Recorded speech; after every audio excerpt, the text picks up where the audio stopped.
Olá, sejam bem-vindos. Eu sou Camila Gonzaga, agente de emergências ambientais do IBAMA, e estou aqui para apresentar para vocês a palestra sobre recolhimento e destinação de resíduos.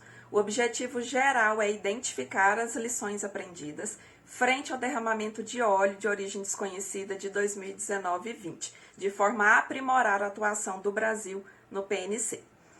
Os objetivos específicos são apresentar um panorama do recolhimento e destinação dos resíduos, apontar os pontos negativos, assim como identificar os pontos positivos.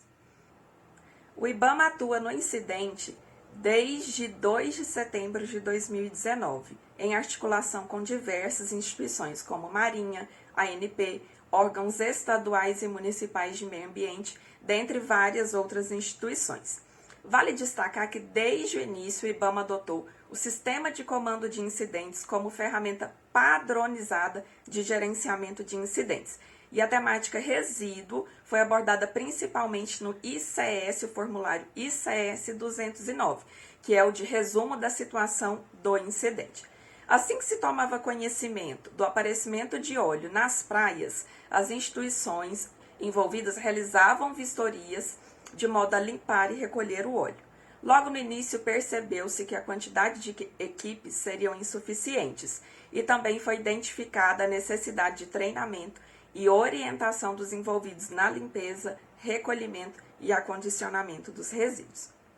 O IBAMA, em conjunto com especialistas, elaborou orientações técnicas e uma delas foi especificamente para a gestão de resíduos e tinha por objetivo minimizar a geração dos resíduos e evitar a contaminação secundária de áreas não oleadas previamente. As primeiras informações sobre o quantitativo de resíduos foram fornecidas pela Petrobras e pelas equipes do IBAMA que estavam em campo. Nos formulários ICS 209, gerados antes do acionamento do PNC, foram registradas poucas informações sobre o quantitativo de resíduos. Inicialmente, os trabalhos estavam voltados principalmente para limpeza das praias, coleta e amostra de óleo e a identificação da fonte poluidora. Um mês após o início das atividades, todos os estados do Nordeste já haviam sido atingidos por óleo. Em 11/10, o ministro do Meio Ambiente ele assinou o ofício de acionamento do PNC e em 14/10 de 2019, distribuiu às instituições, integrantes do Comitê de Suporte, iniciando oficialmente as ações de coordenação de operação exercidas pela Marinha do Brasil. No dia 14 aconteceu a primeira reunião, digamos assim, oficial, do Grupo de Acompanhamento e Avaliação, GAA, e o ministro determinou a elaboração de boletins diários, onde deveriam constar, dentre várias outras informações sobre os resíduos. Desde então, desde o acionamento do PNC e desde que mais instituições se integraram, o aumento também de pessoas envolvidas, foi possível a gestão de resíduos ganhar destaque. Então, no dia 16, no formulário, por exemplo, ICS 202, entrou como objetivo a gestão dos resíduos e também no 209 entrou como uma demanda, tratar sobre a logística de transporte dos resíduos até as cimenteiras, que seriam uma das destinações finais. Os contatos com as cimenteiras do Nordeste foram intensificados visando a destinação dos resíduos. Algumas apresentaram propostas comerciais para o governo, porém, uma vez que a destinação desses resíduos, a característica desse resíduo, ela demandava o que eles chamam de blendagem, ou seja, precisa preparar, homogeneizar o resíduo para ele ser utilizado como combustível ou matéria-prima nas fábricas de cimento. O pagamento por esse serviço naquele momento era inviável, devido à indisponibilidade de recursos e, portanto, foi dada continuidade nas tratativas com as cimenteiras de modo a identificar cimenteiras que tivessem interesses em processar esses resíduos sem custo. Em 20/10 de 2019, a gestão dos resíduos ela virou um tópico fixo dentro do ICS 209 e os estados de Alagoas, Ceará, Paraíba e Pernambuco já tinham avançado nas negociações e já estavam com a destinação final em andamento para cimenteiras e aterros sanitários de classe 1. Na data de 24/10/2019, a fim de obter informações oficiais quanto ao quantitativo de resíduos já recolhidos e destinados pelos estados e subsidiar também a tomada de decisões e as articulações no âmbito do GA, foram encaminhados ofícios aos órgãos estaduais de meio ambiente com um modelo de tabela, resíduos recolhidos, resíduos destinados. Foi solicitado o apoio da Defesa Civil na distribuição desses ofícios e também no levantamento do quantitativo de resíduos e de que forma estava também a destinação dos resíduos devido à capilaridade da Defesa Civil. Levou-se muito tempo para se obter as respostas de todos os estados e nem todos, na verdade, responderam oficialmente, comprometendo então o cálculo dos resíduos. A Petrobras informava diariamente por meio de tabela o quantitativo recolhido por ela. Foi desenvolvido um formulário online especificamente sobre resíduos no Jotform, que foi aquela mesma plataforma onde foi desenvolvido aquele outro formulário que era preenchido pelas equipes em campo lá no monitoramento de praia. Esse formulário ele entrou em operação no dia 3/11/2019 e foi disponibilizado para as equipes com um manual, com orientações de utilização, e já no segundo dia começaram a chegar as respostas desse formulário e esses dados foram então processados e foram gerados mapas onde podia se identificar a origem e destinação para onde que estava indo aqueles resíduos. Foi solicitado apoio técnico da unidade de resíduos ao Ministério do Meio Ambiente. O Ministério ficou de apresentar uma nota técnica sobre resíduos oleosos a fim de fomentar o engajamento dos órgãos estaduais e municipais na solução dessa questão. Foram solicitadas informações também sobre financiamento para os estados realizarem a destinação final. Cobrou-se o envio dessa nota técnica algumas vezes, mas o GA decidiu não aguardar mais o envio desse documento, então prosseguiu com a continuidade da destinação por meio, por exemplo, de requisições. Em 15/11, estimava-se que já haviam sido recolhidos, no total, 4.500 toneladas de resíduos oleosos. Os 9 estados do Nordeste já estavam com a destinação final dos resíduos oleosos em andamento, direcionada às fábricas de cimento e aos aterros sanitários ambientalmente adequados. Em relação ao Sudeste, consta no formulário 209 que o Espírito Santo foi atingido em 7/11 e no Rio de Janeiro chegaram fragmentos em 23/11/2019, os quais foram coletados e encaminhados para análise. Os resíduos do Espírito Santo foram destinados para aterro sanitário. Classe 1. O PNC foi desmobilizado a partir de 20 de março de 2000 e no último ICS 209, o valor total encaminhado dos resíduos recolhidos foi 5.379 toneladas.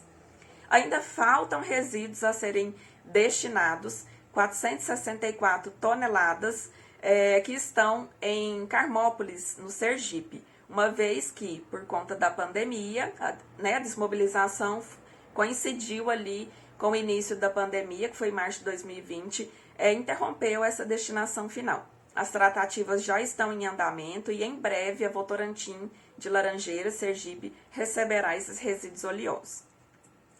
Vamos agora identificar quais foram os pontos negativos. Percebe-se que eles estão relacionados ao recursos humanos, recursos materiais, capacidade técnica e capacidade operacional, principalmente relacionados a esses pontos. Por exemplo, um número muito pequeno de pessoas para a limpeza frente ao número de áreas consideradas como prioritárias. Era então um ponto negativo, foi uma dificuldade. Indisponibilidade de equipes para o recolhimento, por exemplo, aos finais de semana e feriados, então não tinha ali uma alternância, não tinha substituição, alternância de turno, por exemplo, e a comunicação também ficava difícil nos finais de semana e feriados. Um número reduzido de equipes para realizar todos os trabalhos que tinha em campo e de escritório, então elaboração de documentos, vistorias, reuniões, eram diversas atividades e a quantidade de pessoas eram insuficientes.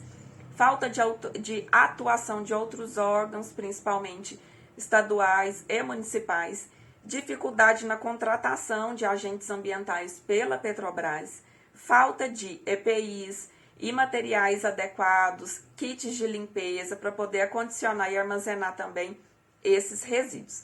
Em relação ao conhecimento técnico, né, foi identificada que tinha essa falta de conhecimento por parte, por exemplo, da prefeitura, da população que estava contribuindo também, ou seja, de técnicas de limpeza, de recolhimento e acondicionamento. O não atendimento de orientações de limpeza, aconteceu também esse tipo de situação, como por exemplo a limpeza mecânica, né? Tinha a orientação técnica para se evitar gerar uma quantidade muito grande de resíduos, que muitas vezes se recolhia mais areia do que óleo, né? Dificuldade de acesso a algumas praias também foi um ponto que dificultou. Demora na retirada dos resíduos já recolhidos, permanecendo ali na faixa de areia próxima às praias, o mau acondicionamento de resíduos e, consequentemente, o vazamento desse resíduo no local de armazenamento temporário, contaminação secundária, de área não olhada devido ao grande movimento de veículos, inclusive carreando, né, para a cidade. Teve também um específico, uma contaminação secundária também relacionada à fauna, né? Então teve fauna olhada com contaminação secundária também. Dificuldade em obter informações sobre a gestão dos resíduos dos municípios e dos estados, o que dificultou o cômputo dos resíduos. Falta de apoio técnico do MMA, dificuldade logística e operacional para o transporte e, é claro, falta de recursos para a destinação final. Vamos agora a alguns pontos fortes a serem mantidos, pontos positivos identificados. O aproveitamento do conhecimento, experiência, ou seja, o know-how, né? Aproveitamento da experiência, por exemplo, do IBAMA e de especialistas que elaboraram, né, documentos e orientaram as equipes de limpeza, tanto na limpeza em si, no acondicionamento de resíduos, ou seja, a limpeza, ela influenciava diretamente nos resíduos, né? Então, estava uma coisa vinculada com a outra. Elaboração de orientações técnicas, ou seja, a padronização por meio do governo com a elaboração desses documentos, né, logo no início do incidente e também no decorrer da emergência, de acordo com a demanda, minimizando, por exemplo, o quantitativo de resíduos gerados. Criação de páginas institucionais específicas, ou seja, foram criadas páginas específicas sobre o incidente em diversas instituições, de forma a dar publicidade e também facilitar a divulgação de conteúdo, né, de informação. Como foi, por exemplo, o caso do IBAMA, em que foi criada a página, né, Manchas de Óleo Litoral Brasileiro, onde foram divulgados, por exemplo, essas orientações técnicas sobre resíduo e também mapas de destinação, os mapas de destinação dos resíduos gerados pelo formulário JFOR. Apoio do Ministério Público contribuiu, né, provocando os órgãos de todas as esferas a atuarem conforme suas respectivas competências. Quanto antes o óleo for recolhido, né, menor será o impacto provocado. Utilização dos formulários online, a confecção de mapas, né, de destinação dos resíduos. Então, foi possível diagnosticar e mapear, possibilitando, por exemplo, e contribuindo com a tomada de decisões e com a articulação do GA para resolver esse impasse da destinação final. Utilização dos formulários, né, do sistema de comando de incidente, e a ferramenta como um todo, né, na gestão do incidente, mas em específico os formulários, né, eles ficam registrados, é um histórico que se tem do incidente. E também foi bastante significante a utilização desses formulários para a unidade de resíduo, as pessoas que estavam em campo, e também para a substituição, a troca dos líderes da unidade de resíduo na estrutura organizacional de resposta do GA.